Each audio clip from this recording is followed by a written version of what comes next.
I thank OmniCurious for providing me this platform to speak to you on ulcerative colitis, uh, a disease originally thought to be a Western disease, but today very much available in India. So those days, my teacher, Dr. Professor Madana Gopalan, used to say 33 years ago, 35 years ago rather, people thought that you don't see, you see. So he used to jocularly say, I see, you see, is what he used to say. And it is by far one of the commonest inflammatory bowel diseases that we see in our country. So, and wish you a very happy Deepavali, and thanks to you for joining me on this Deepavali evening. Ulcerative colitis, the basics, because some physicians might be there who might be interested in learning right from the basics. I'll give only a bird's eye view, and then I'll go on into the newer insights as of 2020. What is new?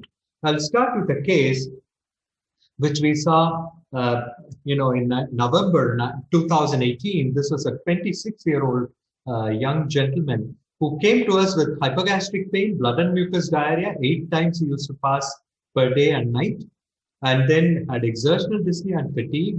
He had already received 2 units of the packed cell transfusion for severe anemia, which was 3 grams outside. When he came to us, he had anemia and fetal edema. Hemoglobin was 5.5. We transfused another 2 units and then took him up for colonoscopy. And then this is what we found. This is ulcerative colitis. You see this, the submucosal vascular pattern is not seen. That is because of the mucosal edema, and there are large ulcerated areas.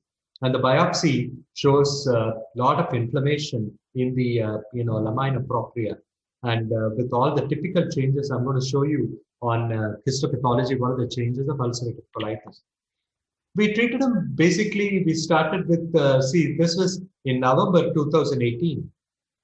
We started with mesalamine, budesonide, and BSL-3, but the patient improved, but the blood and mucus did not go. And so in January, after 2 months after we started on a tapering course of steroid for 2 months, along with azathioprine.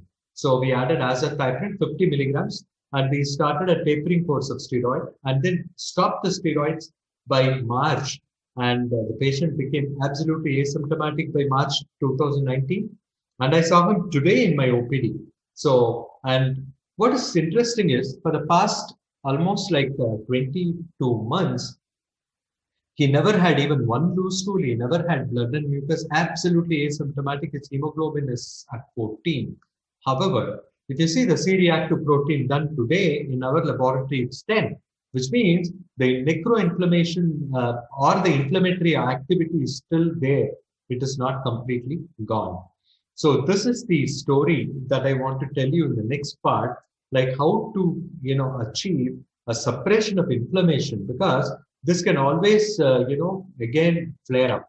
So ulcerative colitis is a chronic inflammatory condition of the colon that is marked by remissions and relapses. And it's a form of IBD which encompasses Crohn's and other forms. This is similar to Kargil War, where, in the winter season, our army came down from the outposts in Kargil, and then this was occupied by terrorists. Until our army recognized it, everything was peaceful in that place. There was no destruction, nothing. Once the army recognized and they started throwing shells and fighting with the AK-47 and all those cannons and all the F-16s. And then, what happened, there was so much of destruction in that area. But once they conquered the terrorists, again, everything came back to normal. And the army came back to the regiment. In this case of ulcerative colitis, the dissimilarity is that even after the intruder is gone, our white cells, the inflammatory cells, do not go back to their resting places, but keep on bombarding cells, perpetuating inflammation. So we will cover all these topics today in ulcerative colitis. So what is the epidemiology? Annual incidence is 10.4 to 12 per 1,000 population. And if you see in the US, the prevalence is 35 to 100 per 1 lakh population or 100,000 population. And the incidence in India is lower, much lower when compared to the West, but it is stable and it's steady. So it is 3 times more commoner than Crohn's disease. Women have more UC than men, and it has got a bimodal peaking pattern, like 15 to 25, and then another peak at 55 to 65. It can occur at any age. If you see our data from 2015 to 19, almost like 60 to 100 patients, new cases we saw every year, apart from the routine review cases. And among them, if you see, only 1/10 was ulcerative proctitis, which is a very mild disease distally present. And about 5% was left-sided colitis. The rest, 85%, had a pancolitis. So it's an idiopathic disease. What causes ulcerative colitis? Nobody knows. So this is Professor Dr. K.P. Mishra, who's no more, is from Apollo Hospital, cardiologist. He used to call an idiopathic disease is one where the doctor is an idiot and the patient's condition is pathetic. So that's exactly what we are in.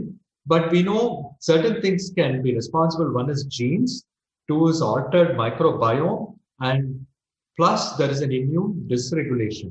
But what triggers this and what perpetuates is still a question mark. And if there is only rectum and sigmoid is involved, it's either rectum alone is proctitis, rectum and sigmoid is proctosigmoiditis, left-sided colitis, and a pancolitis, or the common, by far the common methods of presentation. So it can extend further from distally to proximal. Inflammation here, unlike in Crohn's, here the inflammation is limited to the mucosal layer of the colon, except for in fulminant disease where the inflammation extends beyond the mucosa and then the patient develops toxic megacolon. So what are the symptoms? Rectal bleed, increased frequency of bowel opening, and mucus discharge like you saw in the first case. And then there could be tenesmus, nausea, weight loss because patient is scared to eat. And then in severe cases, purulent rectal discharge with lower abdominal pain and dehydration. Constipation can be a symptom of proctitis. Please remember, because after they pass motion, there is a chronic inflammation in the rectum which makes them think there is something still inside the rectum. And on examination, patient is anemic and malnourished many a times if they are untreated for long. Patient may have tenderness, fever, tachycardia if there is pulmonary disease. And rectal examination may show visible red blood. So there are domains of disease activity. One is inflammation that can be picked up by endoscopy, imaging, and biomarkers. The two important biomarkers we go hand in hand is C-reactive protein and fecal calprotectin. So they both have positive and negative predictive values. Together they fare better. And then the imaging is MRI or MR enterography or CT enterography, and endoscopy has got multiple scoring systems. Some of them we'll see now.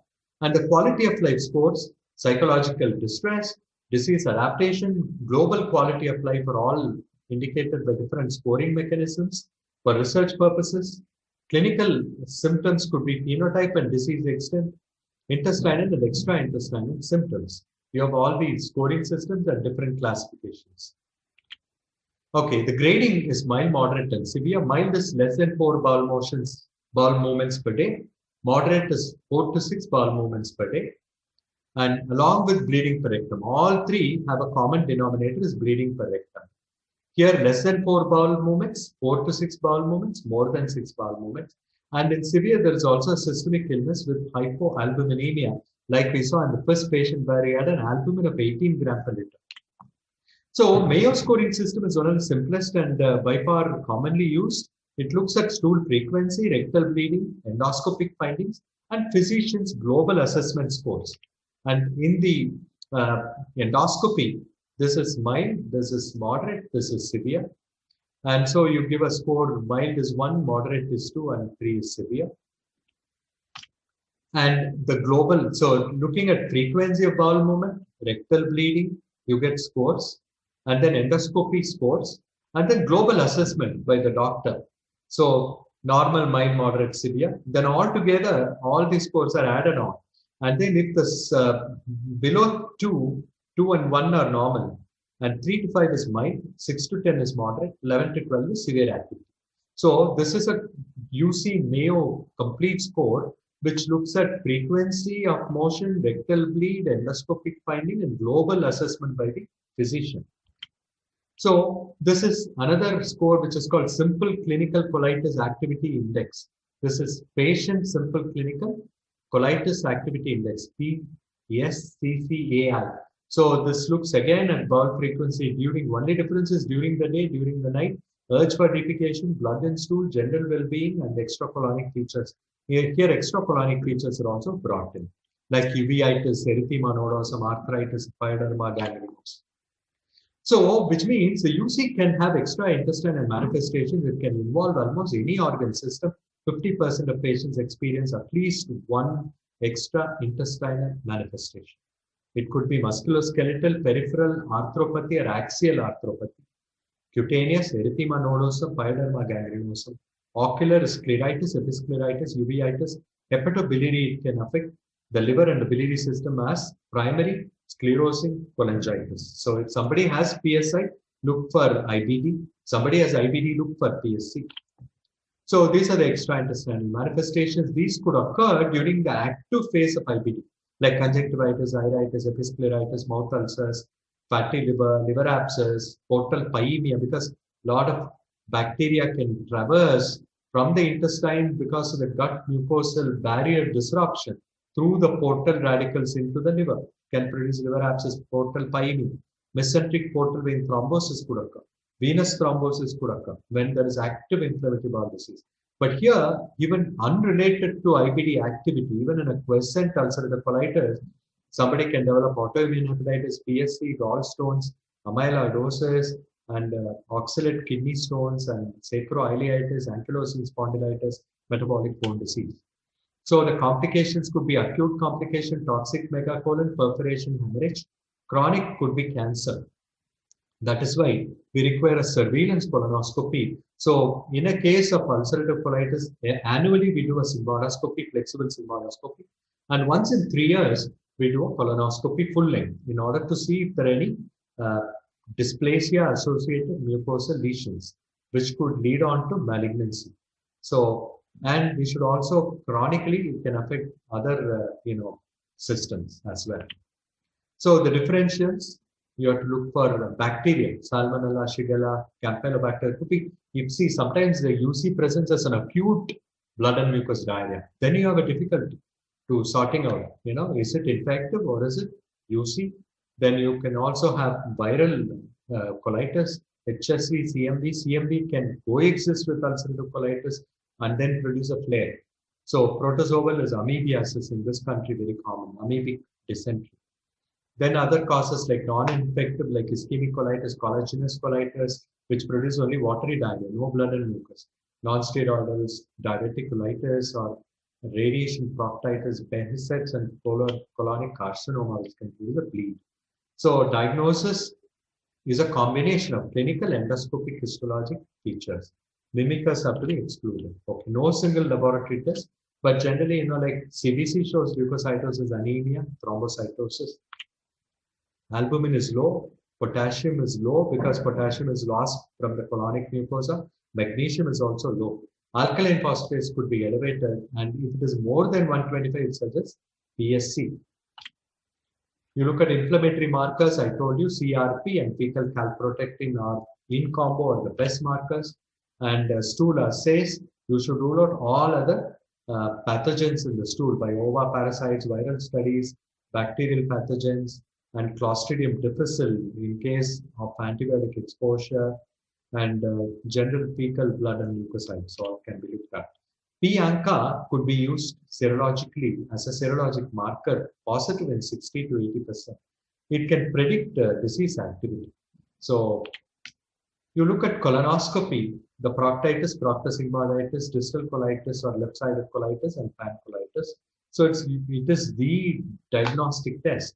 It helps to establish a diagnosis, rules out all other causes, and then also, to determine if there is recurrence for surveillance of dysplasia, multiple biopsies should be taken. Biopsies are taken from the ileum, cecum, transverse colon, and then rectum.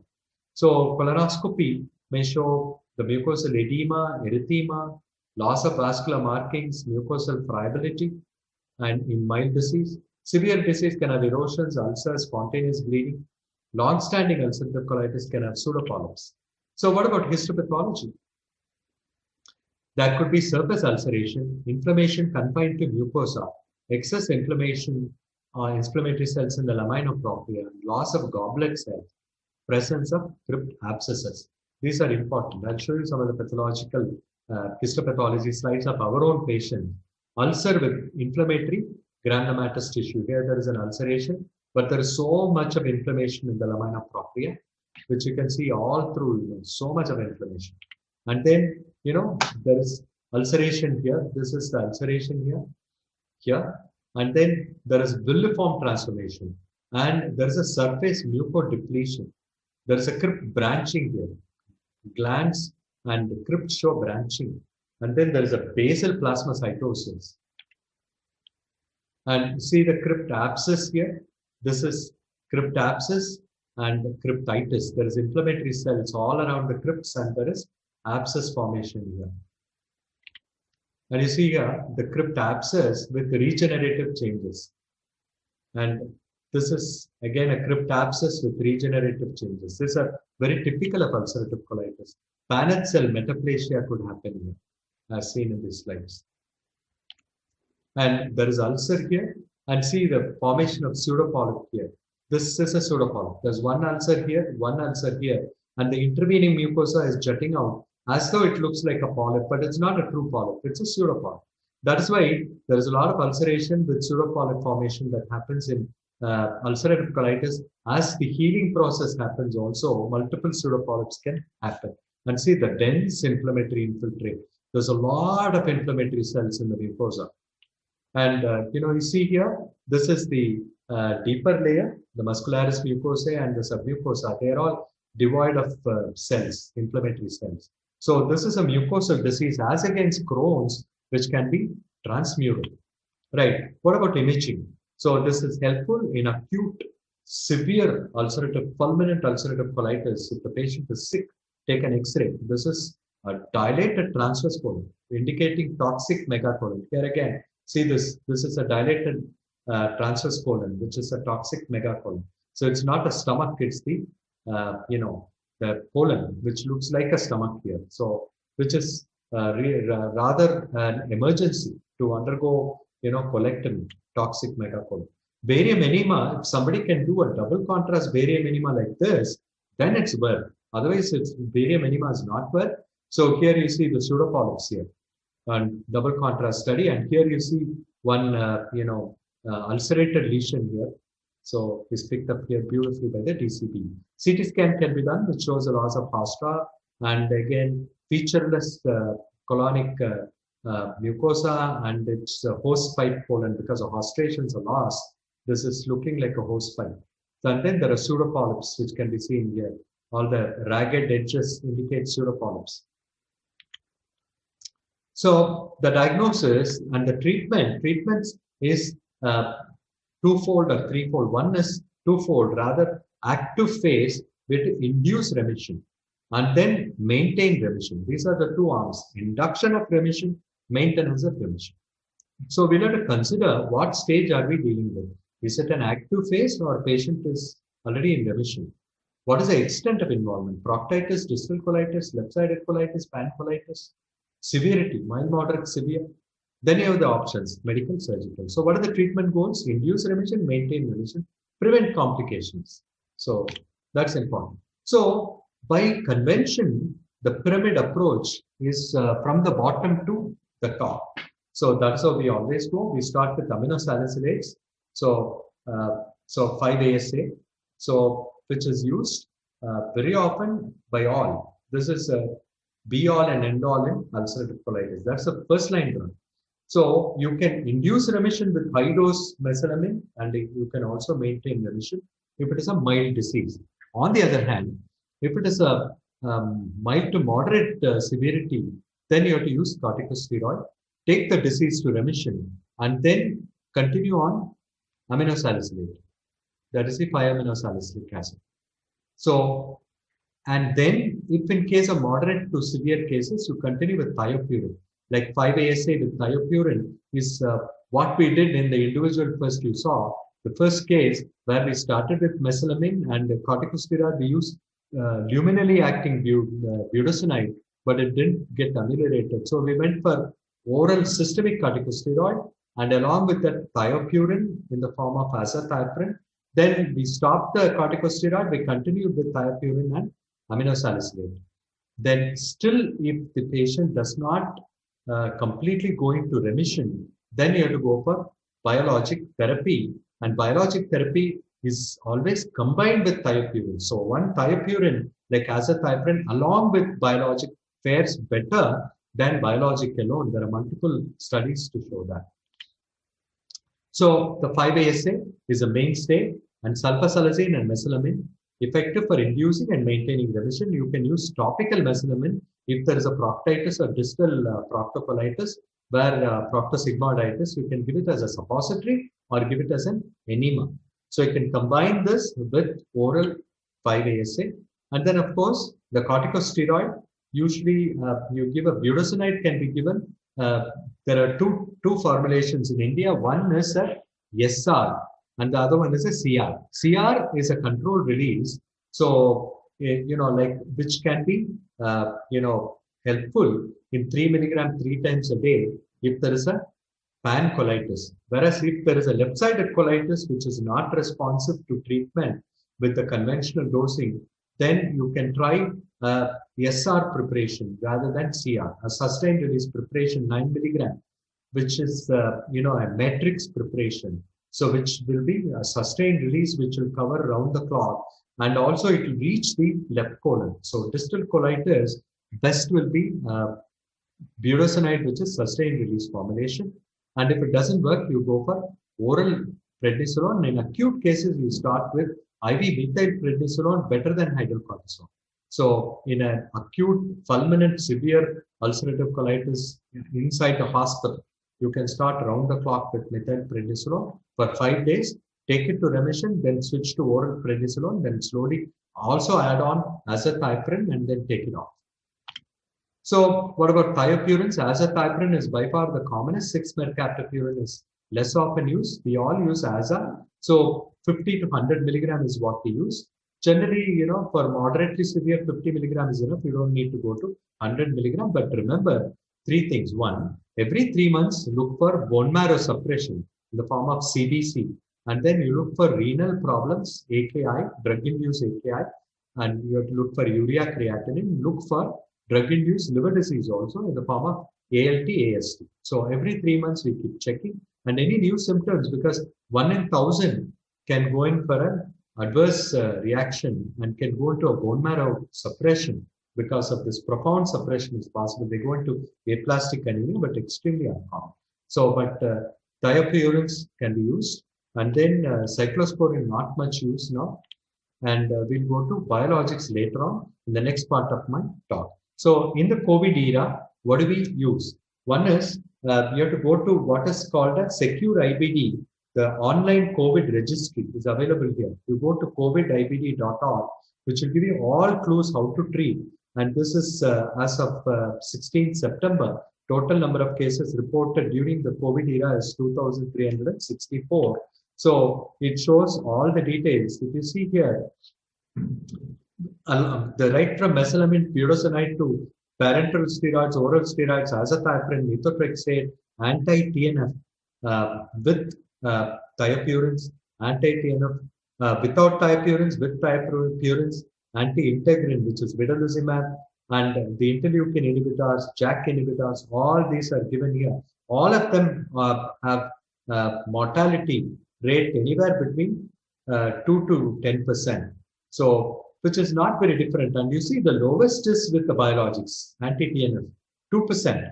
When you're using without, immunosuppression, that is no thiopurine, only biologic, only 2%, which is very low.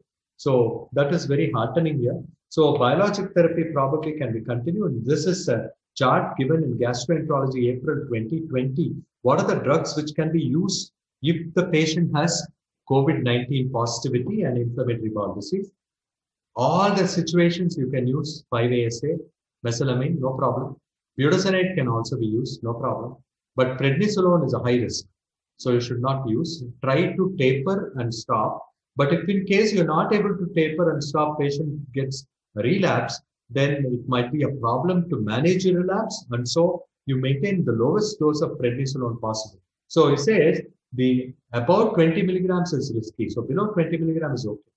And then, if you see azathioprine, so it can be used if the patient is on low dose azathioprine, and but otherwise, generally, even azathioprine, methotrexate, all these are stopped. Anti-TNF alpha is uncertain, but then some of the results we saw, it's promising, and vedolizumab can be used. Here, if you see all the red blocks you can use, and yellow is uncertain, and the green should not be used. That is how you have to look at this, diagram here. And tofacitinib can be used also safely. Ustekinumab can be used. Vedolizumab can be used. All these are safe. Even anti-TNF alphas are safe. So only thing is steroid about 20 milligram, that's unsafe. And a high dose azathioprine is also to be reduced. Okay. So this is a summary on the management. And these are all the trials which are on at the moment in 2020 to 2024. See how many trials are on. So we are expecting more and more new data. So the treatment of UC requires a multidisciplinary approach, a patient education, psychological support, because you'll have to tell them very clearly, this is an internal warfare. Your body is fighting your body. And they'll think if I go to some other doctor, I can get a cure. Some other allopathy. Otherwise, they'll think I go to Ayurveda, homeopathy, and they get a cure. You'll have to tell them that it doesn't happen. Wherever you go, there is no cure because we don't know what causes it, what triggers it.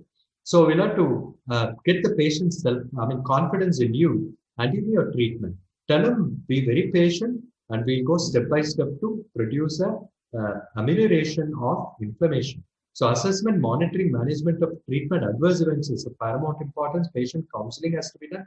Outcomes have to be evaluated, and shared decision making and communication will always make you win. So it's a complex and multifactorial process. You just have a counselor along with you in order to make the patient adhere to the treatment given. So communication skills are very important. You'll have to invite the patient, keep on talking to them, and bring in counselors to advise the patient. So combine oral and topical 5-ASA right from the start.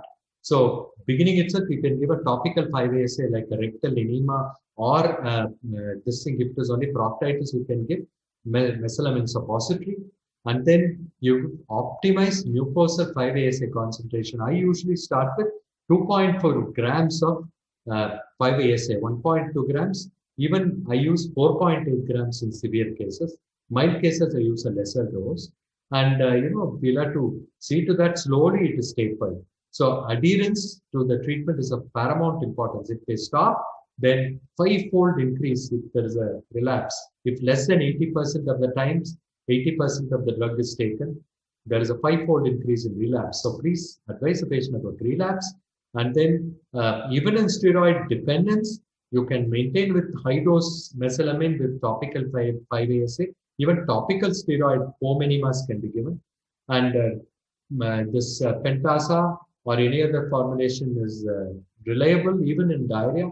Even a mesalamine granules are available, which can be used even in diarrhea, because otherwise the tablets with coating can get passed off because of the rapidity in transit. So Pentasa granules or mesalamine mesocol granules all can help. And then if the disease is refractory, recheck the diagnosis, and then also look at the patient compliance. About 10 to 20% of patients may require surgery, chronic intractable disease, severe acute colitis, where I showed you toxic megacolon, or if there is a dysplasia or cancer, or if there is a colonic perforation, surgery is indicated. We do a proctocolectomy. Either we do an ileal, ileostomy, end ileostomy, or after proctocolectomy, you can do a J-pouch ileoanal anastomosis. But then the J-pouch ileoanal anastomosis, there could be a recurrence of ulcerative colitis even in the pouch. But technically, the disease gets cured. Ulcerative colitis can get completely cured if you remove the colon.